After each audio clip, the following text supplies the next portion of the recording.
എല്ലാവർക്കും JK ടോക്സിൻ്റെ പുതിയൊരു വീഡിയോയിലേക്ക് സ്വാഗതം.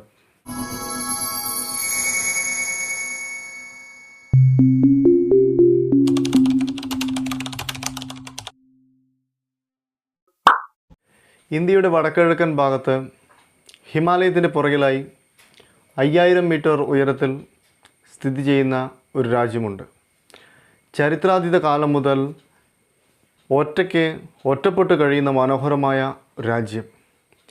ഈ രാജ്യത്ത് 7-8 നൂറ്റാണ്ടുകളിൽ ഭാരതീയ ആചാര്യന്മാരായിരുന്ന സന്ത രക്ഷിതയും പത്മസംഭവയും ചേർന്ന് സ്ഥാപിച്ച ഒരു മതവിശ്വാസമാണ് ടിബറ്റൻ ബുദ്ധമതവിശ്വാസം.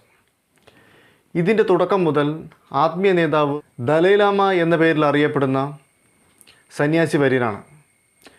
ദലൈലാമ എന്ന പദത്തിൻ്റെ അർത്ഥം തന്നെ അറിവിൻ്റെ മഹാസാഗരം എന്നാണ്.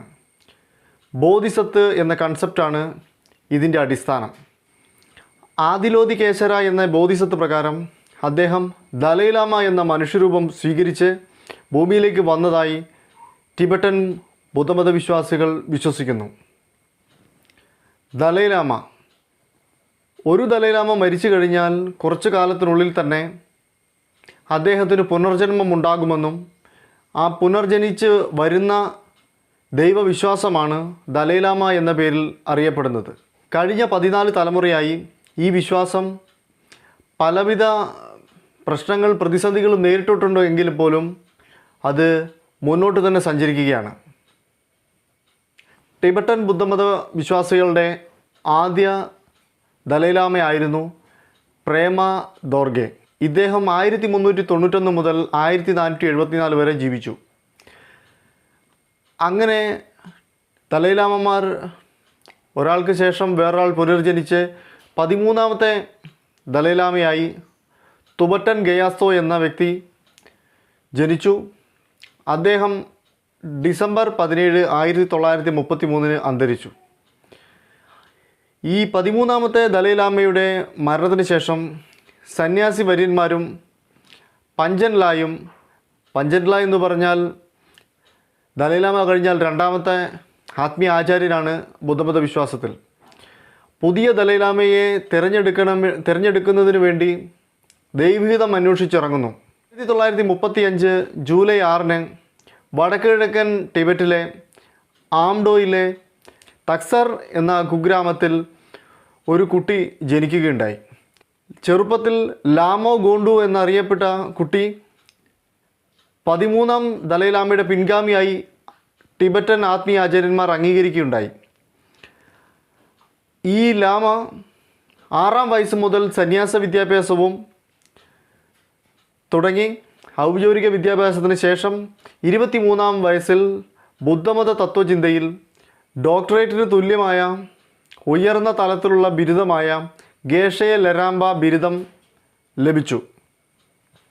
അങ്ങനെ അദ്ദേഹം ജീവിച്ചു വരവേ 1949 ചൈനീസ് അധിനിവേശത്തെ തുടർന്ന് 1950 പൂർണ്ണ രാഷ്ട്രീയ അധികാരം ഏറ്റെടുക്കാൻ ഉള്ള സമ്മർദ്ദം അദ്ദേഹത്തിനുണ്ടായി.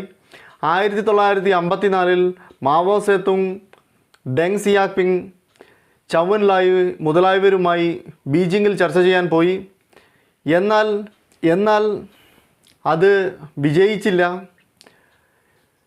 ദലൈലാമയെ അവർ ഒരു അടിമയെ പോലെ കണ്ടു. അതിനുശേഷം 1959 ടിബറ്റിൻ്റെ തലസ്ഥാനമായ ലാസയിൽ ദേശീയ പ്രക്ഷോഭം ഉണ്ടാവുകയും ചൈനീസ് ഗവൺമെൻറ് അതിനെ അതിക്രൂരമായി അടിച്ചമർത്തുകയും ചെയ്തു. അതേ തുടർന്ന് 1 ലക്ഷം വിശ്വാസികളോടൊപ്പം ഇന്ത്യയിലേക്ക് പലായനം ചെയ്യേണ്ട സാഹചര്യം ദലൈലാമയ്ക്കുണ്ടായി. ഹിമാചൽ പ്രദേശിലെ ധരംശാലയിൽ അദ്ദേഹത്തിന് രാഷ്ട്രീയ അഭയം നൽകി. അദ്ദേഹത്തിന് മതപ്രചാരണത്തിനുള്ള അവസരങ്ങൾ അന്നത്തെ ഇന്ത്യൻ പ്രധാനമന്ത്രിയായ ജവഹർലാൽ നെഹ്റു നൽകി. അവിടെ ഇരുന്നു കൊണ്ട് തന്നെ അദ്ദേഹം ടിബറ്റിൻ്റെ ഭരണം തുടങ്ങി. ടിബറ്റിനെ ബാധിക്കുന്ന എല്ലാ കാര്യങ്ങളിലും ഇടപെട്ടുകൊണ്ടിരുന്നു. പിന്നീട് ചൈനീസ് അധിനിവേശത്തെപ്പറ്റി അദ്ദേഹം ഐക്യരാഷ്ട്രസഭയിൽ നിരന്തരം അവതരിപ്പിച്ചുകൊണ്ടിരുന്നു. 1959, 61, 65 വർഷങ്ങളിൽ ടിബറ്റിനെക്കുറിച്ച് പൊതുസഭയിൽ 3 പ്രമേയങ്ങൾ അവതരിപ്പിച്ചു. 1960 1963 ടിബറ്റിനായി ഒരു കരട് ജനാധിപത്യ ഭരണഘടന അദ്ദേഹം ഉണ്ടാക്കി. 1987 സെപ്റ്റംബറിൽ ടിബറ്റിലെ വഷളായ സാഹചര്യത്തിൽ സമാധാനപരമായ പരിഹാരത്തിനായി 5 സമാധാന പോയിൻറ്റ്സ് അദ്ദേഹം പറയുകയുണ്ടായി. 5 പോയിൻ്റ് സമാധാന പദ്ധതി അദ്ദേഹം നിർദ്ദേശിച്ചു. ഈ 5 പോയിൻ്റ് സമാധാന പദ്ധതി 1987 സെപ്റ്റംബർ 21 US സ്റ്റേറ്റ് കോൺഗ്രസിൽ അഭിസംബോധന ചെയ്തുകൊണ്ട് അദ്ദേഹം അവതരിപ്പിച്ചു. 5 പോയിൻ്റ് പദ്ധതി അദ്ദേഹം പ്രഖ്യാപിക്കുകയും ചെയ്തു. അദ്ദേഹം ടിബറ്റൻ പാർലമെൻറ്റിൻ്റെ അധികാര വിപുലീകരണം ലക്ഷ്യം വെച്ചുകൊണ്ട് ഭരണത്തിൻ്റെ കലോണുകളെ തിരഞ്ഞെടുക്കാനും അധികാരം നൽകി. 2011 മാർച്ചിൽ ടിബറ്റൻ രാഷ്ട്രീയത്തിൽ സമ്പൂർണ്ണ ജനാധിപത്യം അല്ലെങ്കിൽ ജനാധിപത്യവൽക്കരണം കൊണ്ടുവരുന്നതിൻ്റെ ഭാഗമായി തൻ്റെ രാഷ്ട്രീയ ഉത്തരവാദിത്വം തിരഞ്ഞെടുക്കപ്പെട്ട ടിബറ്റൻ നേതൃത്വത്തിന് നൽകുകയും 2011 മെയ് 29 അദ്ദേഹം തൻ്റെ താൽക്കാലിക അധികാരങ്ങളുടെ 2011 മെയ് 29 അദ്ദേഹം തൻ്റെ താൽക്കാലിക അധികാരങ്ങളുടെ ഔപചാരികമായ കൈമാറ്റത്തിനുള്ള നിയമത്തിൽ അദ്ദേഹം ഒപ്പുവെക്കുകയും ചെയ്തു. അദ്ദേഹത്തിൻ്റെ പ്രധാന കൺസെപ്റ്റുകൾ ഏഷ്യയുടെ ഹൃദയഭാഗത്ത് സമാധാനത്തിൻ്റെ ഒരു മേഖലയായി ടിബറ്റിനെ മാറ്റുക എന്നതും ജീവജാലങ്ങൾക്കും പ്രകൃതിക്കും ഐക്യത്തോടെ നിലനിൽക്കാനും അതിലോലമായ അന്തരീക്ഷം സംരക്ഷിക്കാനും കഴിയുമെന്നും ആഗോളതലത്തിൽ മനുഷ്യരെ ഉയർന്ന അഭിലാഷങ്ങളുടെ മൂർത്തിഭാവമായി അംഗീകരിക്കുക ആ നിർണായക പ്രവൃത്തിയിലൂടെ അദ്ദേഹം തൻ്റെ ജനങ്ങളുടെ ശാക്തീകരണത്തിനും തൻ്റെ ജനങ്ങളെ ശാക്തീകരിക്കുന്നതിനും വരും വർഷങ്ങളിൽ അവരെ ന്യായമായ പോരാട്ടം നിലനിർത്തി അവരുടെ കൂട്ടായ ഊർജത്തിലൂടെ രാജ്യം ചൈനീസ് ആധിപത്യത്തിൽ നിന്ന് പുറത്തു കടക്കുന്നതിനും അദ്ദേഹം ലക്ഷ്യം വെച്ചു.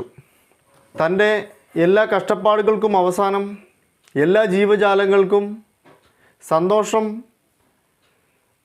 നൽകുക എന്ന ശാശ്വതമായ മാനുഷിക സന്ദേശം പ്രചരിപ്പിക്കുന്നതിനായി 67 രാജ്യങ്ങളിൽ അദ്ദേഹം സഞ്ചരിക്കുകയും അദ്ദേഹത്തിൻ്റെ പ്രസംഗങ്ങൾ കേൾക്കുന്നതിനായി ലക്ഷക്കണക്കിന് ആൾക്കാർ ലോകം മുഴുവനുമായി അദ്ദേഹത്തെ കാത്തിരിക്കുകയും ചെയ്യുന്നു. അദ്ദേഹം ശക്തരെയും ദരിദ്രരെയും ഒരേ ഊഷ്മളതയോടെയും കരുതലോടെയും കണ്ടുമുട്ടി വിവിധ മതങ്ങളുടെ തലവന്മാരുമായി നിരവധി ശാസ്ത്രജ്ഞന്മാരുമായി അദ്ദേഹം സംവാദം നടത്തിയിട്ടുണ്ട്. ഈ ലോകത്തിന് കൊടുത്ത സംഭാവനകളുടെ ഭാഗമായി അദ്ദേഹത്തിന് 1989 സമാധാനത്തിനുള്ള നോബൽ സമ്മാനം ലഭിക്കുകയുണ്ടായി. അതുകൂടാതെ 150ഓളം അവാർഡുകളും ഓണററി ഡോക്ടറേറ്റുകളും നൽകി ആദരിച്ചിട്ടുണ്ട്. 2007 2012 ടെമ്പിൾ സൺ സമ്മാനവും അദ്ദേഹത്തിന് ലഭിച്ചിട്ടുണ്ട്. അദ്ദേഹത്തിൻ്റെ ആത്മകഥയും ഒരുപാട് ശ്രദ്ധിക്കപ്പെട്ട ഒരു ആത്മകഥയാണ്. അദ്ദേഹത്തിൻ്റെ ആത്മകഥയുടെ പേര് തന്നെ പ്രവാസത്തിൽ സ്വാതന്ത്ര്യം എന്നാണ്. അത് ഒരു മനുഷ്യൻ അല്ലെങ്കിൽ ഒരു ജനവിഭാഗം ഒരു വലിയ രാജ്യത്തിൽ നിന്നും നേരിടേണ്ടി വന്ന വെല്ലുവിളികളുടെ ചരിത്രം കൂടിയാണ്. അദ്ദേഹത്തിന് ജൂലൈ 6 നവതി ആരംഭിക്കുകയാണ്. ഇപ്പോഴുള്ള പ്രധാനപ്പെട്ട ചോദ്യം അടുത്ത ദലൈലാമ ആര് എന്നാണ്. അതിന് ദലൈലാമയ്ക്ക് മുമ്പേ തന്നെ ചൈനീസ് ഗവൺമെൻറ് പല ഉത്തരങ്ങളും നൽകിയിട്ടുണ്ട്. ഒരു ചൈനീസ് ഉദ്യോഗസ്ഥൻ്റെ മകനെ പുതിയ ദലൈലാമയെ അവർ വാഴിക്കാനുള്ള ശ്രമങ്ങൾ നടത്തുന്നുണ്ട്. ഇതിനെക്കുറിച്ച് അദ്ദേഹത്തിൻ്റെ നിലപാട് വളരെ ശ്രദ്ധേയമാണ്. അദ്ദേഹത്തിൻ്റെ കാഴ്ചപ്പാടിൽ ഒരു ഭാരതീയനോ അല്ലെങ്കിൽ ഒരു വനിതയോ അടുത്ത ദലൈലാമയായി വന്നുകൂടായിക ഇല്ല എന്നാണ് നമ്മൾ പ്രതീക്ഷിക്കുന്നത്. ചൈനീസ് ഗവൺമെൻറ് ദലൈലാമ എന്നുള്ള ഒരു വ്യക്തിത്വത്തെ ഇല്ലാതാക്കുന്നതിനായിട്ടുള്ള ശ്രമങ്ങൾ 1950 തുടക്കത്തിൽ മുതൽ കഴിഞ്ഞ 75 വർഷമായി തുടർന്നു വരികയാണ്. ദലൈലാമ എന്നുള്ള ആ വ്യക്തിത്വം അല്ലെങ്കിൽ ഐഡൻറ്റിറ്റി ചൈനക്കാരൻ്റെ ഭാഗത്ത് നിലനിർത്തിക്കൊണ്ട് ടിബറ്റ് എന്നുള്ള ഒരുപാട് സ്വർണവും യുറേനിയം നിക്ഷേപവുമുള്ള രാജ്യത്തെ ദലൈലാമ എന്നുള്ള ഐഡൻറ്റിറ്റിയെ കൂടെ നിർത്തിക്കൊണ്ട് ആ രാജ്യത്തെ പിടിക്കാനുള്ള ശ്രമം കഴിഞ്ഞ 75 വർഷമായി ചൈന തുടരുകയാണ്. ചൈനീസ് അധിനിവേശമാണ് ടിബറ്റിൽ ബുദ്ധിസ്റ്റുകൾ നേരിടുന്ന ഏറ്റവും വലിയ വെല്ലുവിളിയെന്നും ചൈന എന്ന ലോകശാപത്തിൽ നിന്നും ടിബറ്റിനും അതേപോലെ ബുദ്ധമതത്തിനും ഹോങ്കോങ്ങിനും തായ്വാനും രക്ഷ കിട്ടട്ടെ എന്ന് മാത്രം പ്രാർത്ഥിച്ചുകൊണ്ട് ഒരിക്കൽ കൂടി ദലൈലാമയ്ക്ക് ജന്മദിനാശംസകൾ നേർന്നുകൊണ്ട് നിർത്തുന്നു. നന്ദി, നമസ്കാരം.